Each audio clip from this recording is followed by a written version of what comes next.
figured I'd take the opportunity to show people how I actually detail bikes.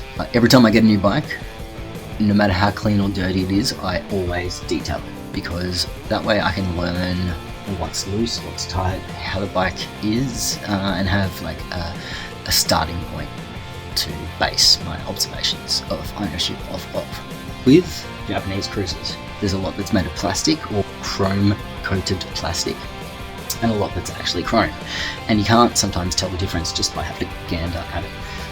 But the cleaners that you use on these should be different, because otherwise you'll abrase away the plastic chrome coating and be left with like quite yucky plastic. And these are the things that I use. I'm not an expert, so let's check it out. Plastics, I use Autosol M1 cleansing polish.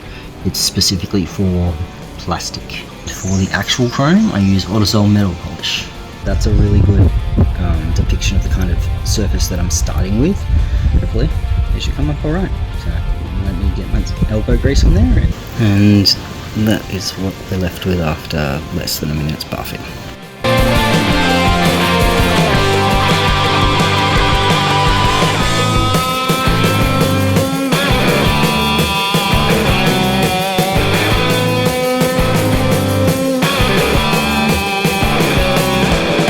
Now that the chrome and the chrome-plated plastics are clean, let's go have some fun getting them dirty all over again.